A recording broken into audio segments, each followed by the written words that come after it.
tous et très ravi de vous savoir nombreux à l'écoute de nos programmes.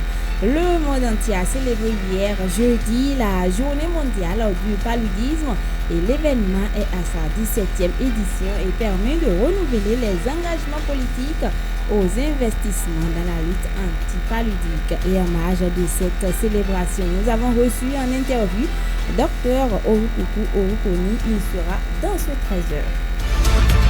Pendant ce temps, le prix du maïs a connu une hausse dans les différents marchés du Bénin. Sur place ici à Malanville, cette flambée s'observe également et selon les revendeurs rencontrés, plusieurs raisons expliquent ce changement de prix. Mesdames, Messieurs, et puis en notre culture, on s'intéresse aujourd'hui vendredi à la danse traditionnelle Teke en milieu de Bariba et ce sera à travers un reportage que nous propose Bruno Gaki. Mesdames, Messieurs, merci de toujours nous préférer. Pour vous informer, vous suivrez à la boucle la revue de presse nationale de Mouvement. Sota Midi Magazine, le point de l'actualité de la journée sur ta radio. Sota FM, c'est maintenant et tout de suite. Commémore hier jeudi 25 avril 2024 la 17e journée mondiale de lutte contre le paludisme. Cette journée initiée par l'Organisation mondiale de la santé OMS permet de renouveler les engagements politiques et de donner un coup de fouet aux investissements dans la lutte anti-paludique. Que comprendre de cette maladie appelée paludisme, Dr Orukuku Orukoni explique. Le paludisme, il faut dire, c'est une maladie parasitaire causée par une parasite suite à une piqûre de moustique femelle qu'on appelle l'anophèle. Ça se traduit par des symptômes, en l'occurrence la fièvre, d'autres avec des vomissements, les maux de tête et autres, surtout avec manque d'appétit. Le paludisme constitue la première cause de consultation et d'hospitalisation dans nos structures de soins. Et face à ça, une telle journée que l'OMS a mis en place, c'est important. Ça permet aux agents de santé, au pays, au ministère de la Santé, de s'asseoir et de réfléchir sur les mesures qui sont mises en place. Ces dernières années, il faut dire que nous avons vu le nombre de cas augmenter bizarrement, malgré les mesures qui sont mises en place. Donc, ces journées permettent aux acteurs de s'asseoir et de réfléchir sur ce qui est fait. Faire un zoom, un rétro sur ce qui a déjà été fait, qu'est-ce qui n'a pas marché, qu'est-ce qui a marché. Et quelles sont les stratégies qu'on met en place, innovantes bien sûr, qu'on est en train de mettre en place pour pouvoir lutter contre cette maladie-là en réalité. Des dispositions sont prises au niveau de la zone sanitaire Malanville carrément pour prévenir le paludisme, surtout chez les enfants de 0 à 5 ans. Dr Orukuku Orukoni prodigue ici quelques conseils pratiques aux populations. Depuis 2019, notre zone sanitaire même fait partie des 2 premières zones qui ont commencé la chimioprévention du paludisme saisonnier. Donc, c'est-à-dire donner des médicaments aux enfants de moins de 5 ans pour prévenir le paludisme. À part ça, nous avons les moustiquaires imprégnés que le pays essaie de distribuer chaque 3 ans. Ces moustiquaires imprégnés doivent être utilisés. Et le constat est souvent amer quand nous voyons ces moustiquaires sont utilisés à d'autres fins. Après ça, c'est la propriété des alentours, le nettoyage. Chaque fois, il faut vraiment entretenir son environnement. Le paludisme, il faut dire, ces eaux usées-là, stagnantes, où les gîtes lavaient facilement, il y a une reproduction de ces moustiques-là, et tout ça qui constitue un véritable problème. Les grillages au niveau des fenêtres également et au niveau des portes. Et le port vraiment des habits, marche longue, et vraiment qui protège, qui couvre les enfants. Parce qu'il n'est pas rare de voir que le soir, déjà à 19h, les enfants sont devant la télé jusqu'à 22h. C'est ensuite on les prend, on va les coucher au niveau des moustiquaires en pensant que non, là ils sont protégés. Non, ils ont été bouffés déjà par les moustiques et après on les reçoit en consultation, tout ça. Selon notre source, le vaccin antipaludique homologué par l'OMS est aussi une solution pour lutter efficacement contre le paludisme dans notre pays qu'il a adopté d'ailleurs depuis janvier 2024. Je vous invite à suivre le médecin coordonnateur de la zone sanitaire Malanville carrément, Dr Orukuku Orukoni.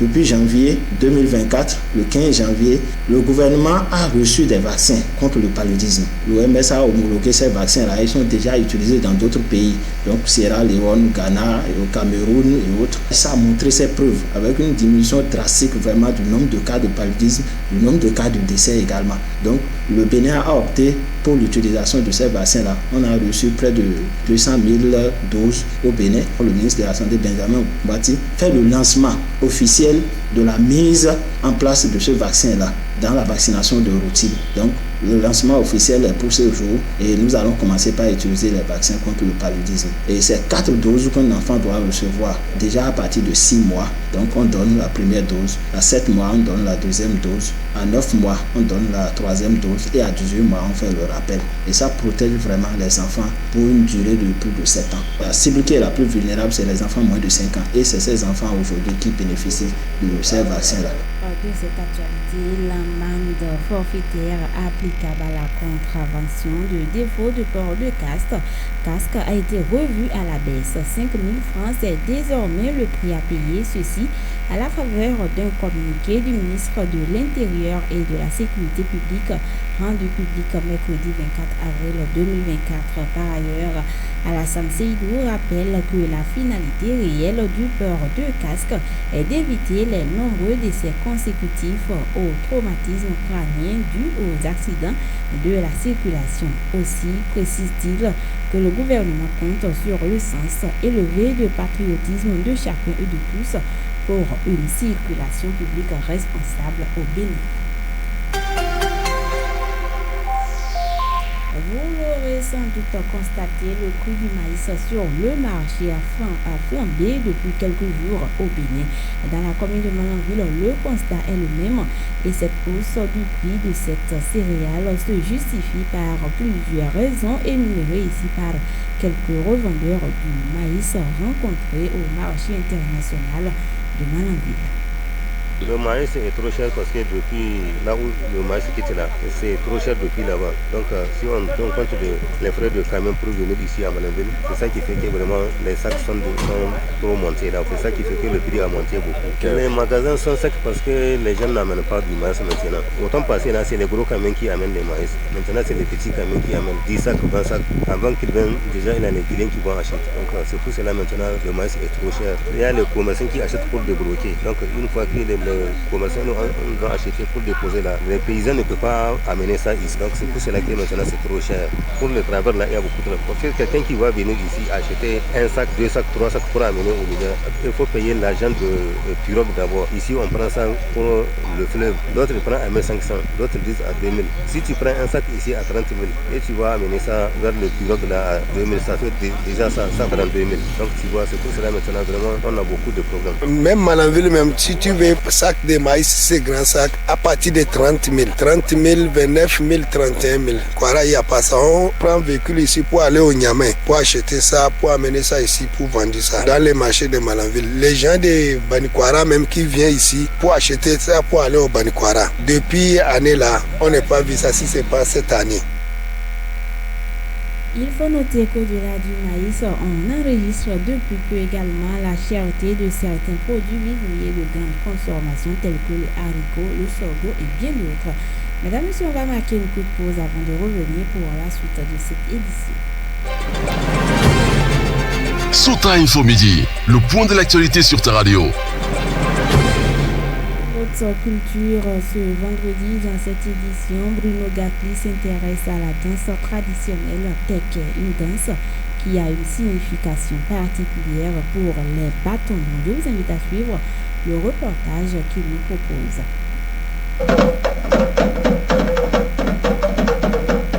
La danse Teke, observée dans la partie septentrionale du Bénin, dans l'aire culturelle Batonou, est exécutée lors de l'intronisation d'un roi ou pendant la fête de la Gani et est régie par des critères. Souleymane Basside, journaliste culturel. Une personne ne peut pas danser le Teke, 3 personnes ne peuvent pas danser le Teke, il faut un nombre pair. On commence par 2, mais 2 est très faible pour exhiber les talents des danseurs. Donc 4, 6, 8, 10.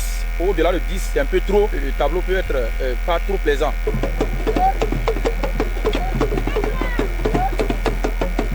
À Agréable et bien acoustique, le mot teke est clarifié par Jacques Bagoudou, sage bâtonnou.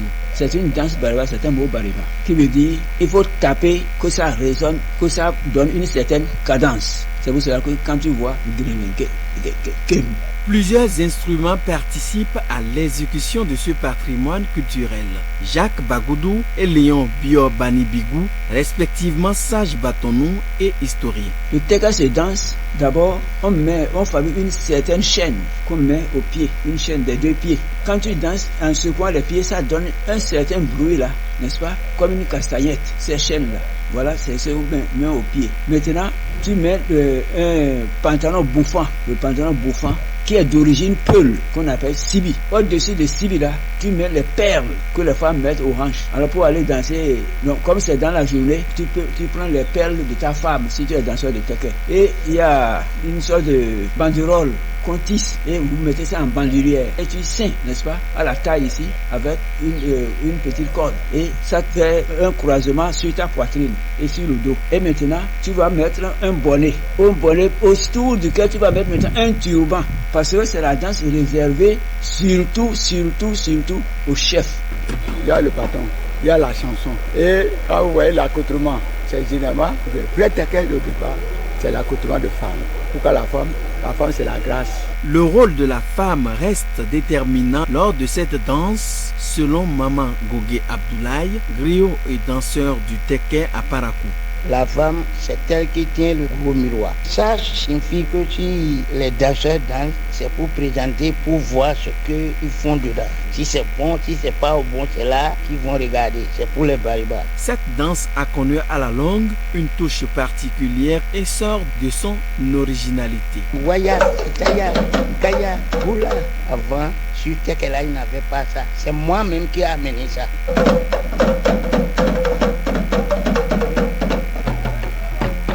Au-delà de tout, la danse teke révèle d'autres vertus. Léon Biobanibigou. C'est une danse éducative parce que toutes les paroles qu'on sort de là sont des paroles d'instruction pour parler au roi. Si par exemple un roi est sanguinaire, il y a des chansons qu'on conçoit pour que le roi, même s'il est attentif, qu'il entende. Si c'est un roi qu'on veut encourager à aller loin dans ses actes, il y a des chansons conçues pour ça. La vraie culture n'est rien d'autre que celle laissée par nos aïeux. Le teke, loin d'être départi du bâtonnou, restera plus que jamais collé à son peuple. Faisons vivre et revivre cette culture à la nouvelle génération consciente. Merci beaucoup à Bruno Gabou pour ce reportage en milieu bâtonnou. Mesdames et messieurs, je vous invite à suivre à présent la revue de presse nationale. C'est bien sûr une présentation de Loukman Oritio.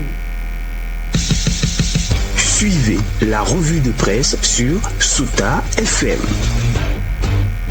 Amis de la plume du papier, mesdames, messieurs, bonjour. À la une de l'actualité ce vendredi, démarrons avec le colloque de l'Église catholique sur le code électoral. Sous l'initiative de l'aumônerie nationale, des cadres et personnalités politiques rapportent des journaux dont Quotidien Éveil Info. La conférence épiscopale du Bénin a organisé hier jeudi 25 avril 2024 un colloque sur le code électoral. Une démarche de l'Église catholique diversement appréciée dans l'opinion, remarque le journal qui, tout comme la Nouvelle Tribune, le Béninois libéré relève les griefs de Léandre Mbouedji contre le clergé catholique. Sur le plateau de la chaîne de télévision publique nationale, le porte-parole du gouvernement a exposé ses griefs contre ce colloque, précise la Nouvelle Tribune. Alors, note le Béninois libéré, Léandre Mbouedji souffle dans la soutane du clergé. Tout en reprenant les critiques du porte-parole du gouvernement, le journal Éveil Info trouve que Wilfried Léandre Mbouedji n'est pas passé par deux chemins pour fustiger la démarche de l'Église catholique. Mais le Soleil Bénin Info contre-attaque et semble plutôt saluer la démarche de l'Église catholique. Code électoral au Bénin, l'Église catholique s'en préoccupe. Titre en manchette la livraison qui soutient qu'à travers ce colloque international, le clergé entend apporter sa contribution à la paix. L'hebdomadaire La Croix n'en dira pas le contraire lorsqu'il place l'Église à l'avant-garde de la paix. en tout cas pour avoir pris part au colloque quotidien La Nation et Note des échanges éclairés pour des élections apaisées. Pendant ce temps, dans la suite, le matinal évoque la protestation contre la cherté de la vie prévue pour demain samedi au Bénin. Le journal y voit des doutes planer sur la marche des travailleurs parce que, rapporte-t-il, le préfet du littoral exige des formalités. Le préfet Orunla invite au respect des tests, fait savoir aussi le Béninois libéré. Alors, n'est-ce pas déjà une entrave à la marche pacifique annoncée? S'interroge en une Éveil Info. Le Canada du Nord semble répondre lorsqu'il renseigne que le préfet Alain Orunla met en garde, mais les syndicalistes persistent. Oui, confirme le matinal, les syndicalistes ne démordent pas.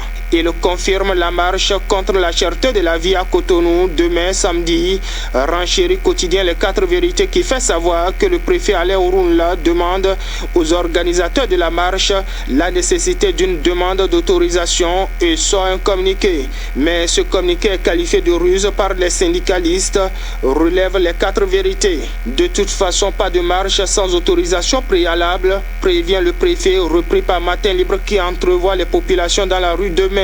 Car les syndicalistes maintiennent le mot d'ordre. Que va-t-il se passer maintenant, se préoccupe le journal.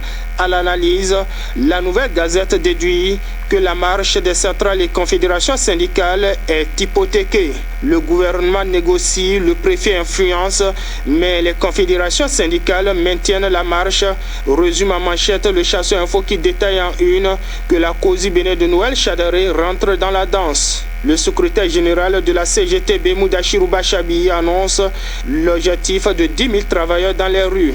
Les clubs de sport, les étudiants, les femmes des marchés, les conducteurs de taxi-moto sont invités à la marche, indique le journal qui rapporte que l'association des consommateurs confirme sa participation. En attendant de le constater demain, ainsi dans le reste, la boussole remarque une vague de remerciements au chef de l'État pour les réalisations du programme d'action du gouvernement. Que cache cette initiative des maires à l'approche de 2026? Cherche à savoir le canard. Pendant ce temps, enquête d'emploi à la zone spéciale économique de Glodjigbe, le potentiel informe que l'escroquerie, harcèlement et scandale sexuel ébranlent la GDIZ. Plusieurs personnes sont déjà arrêtées et jetées en prison. 2 DRH sont poursuivis sans mandat à la criette. 4 agents sont actuellement en garde à vue à la brigade économique et financière. Récapitule la publication qui, par ailleurs, pour ainsi finir, rapporte des frappes de l'ECRC à Abomey Calavi, Abomey, Dogbo et Porto Novo. Le journal révèle que 17 présumés cybercriminels, dont une femme, sont arrêtés. Les détails à découvrir dans les colonnes du journal. Quant à nous, mesdames et messieurs, on s'arrête ici dans l'espoir de nous retrouver très prochainement pour d'autres aventures. Fin de cette revue. Merci de m'avoir suivi. À très bientôt. C'était la revue de presse sur Sota FM.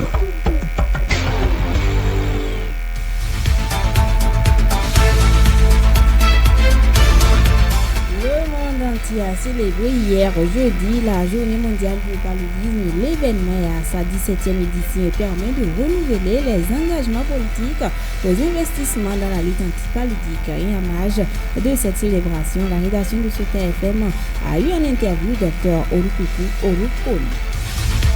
Le prix du maïs a connu une hausse pendant ce temps dans les différents marchés du Bénin. Sur place ici à Mananville, cette flambée s'observe également et selon les revendeurs rencontrés, plusieurs raisons expliquent ce changement du prix du maïs. Et puis en autre culture, on a parlé de la danse traditionnelle Teke en milieu Batonou et c'était à travers le reportage que nous a proposé Bruno Gakri. Mesdames, Messieurs, merci de nous avoir suivis.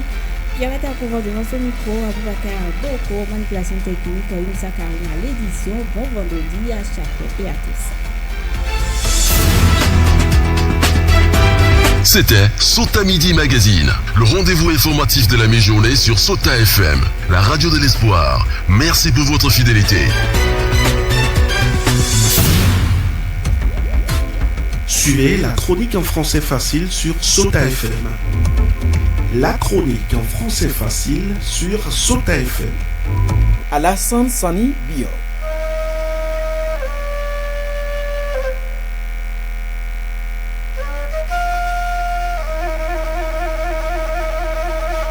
Le phénomène des frères ennemis.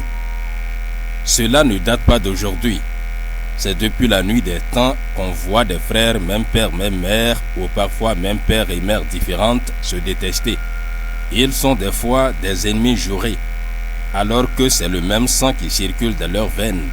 C'est la même maison qui les a vus naître. C'est l'éducation issue des mêmes géniteurs qui les gouverne. Mais cela n'empêche pas qu'ils s'en veulent à mort. Les raisons varient d'un cas à un autre.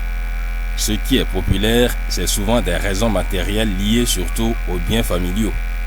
Chacun veut contrôler les ressources. Ils n'arrivent pas à taire leurs égos pour s'entendre sur le minimum. Ou dans d'autres cas de figure, c'est le comportement démesuré d'un des frères au sein de la famille qui amène l'un ou l'autre à ne pas l'accepter.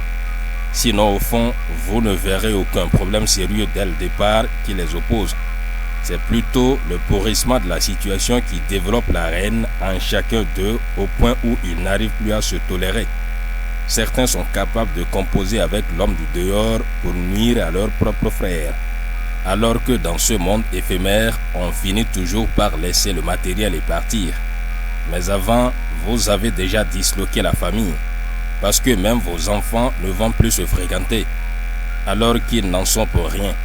Le climat de méfiance que vous avez entretenu les influence. Chacun d'eux garde sa distance. Ainsi, votre famille s'évapore. Vous traumatisez vos propres parents s'ils sont encore en vie. Vu qu'aucun parent ne souhaite mettre au monde des enfants qui ne vont jamais s'accepter. Si entre-temps, Dieu les a rappelés, vous perturbez leur âme. Ce sont des comportements qui agissent gravement sur votre évolution sans le savoir.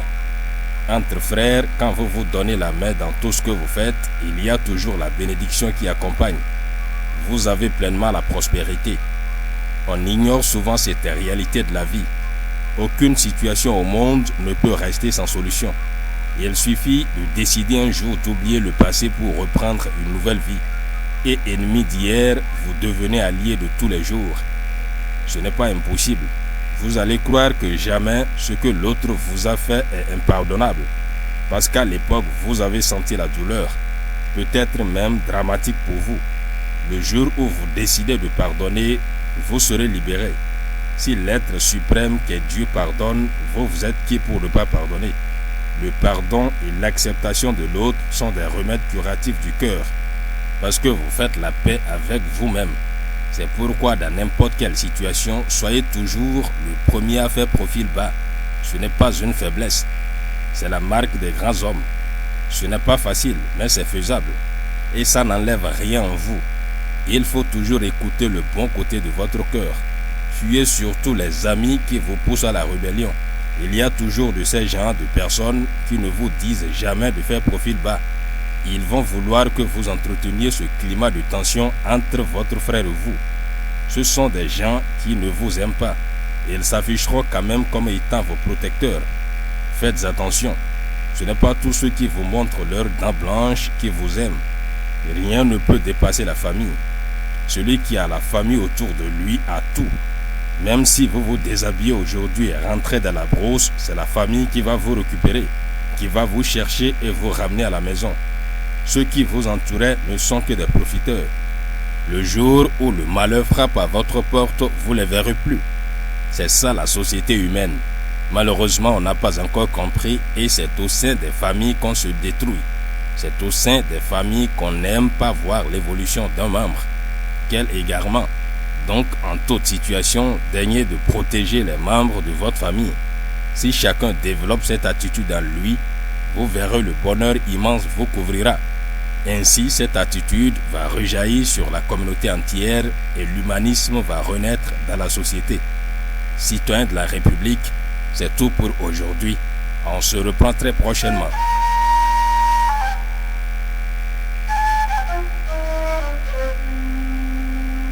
À Malanville, Guinée,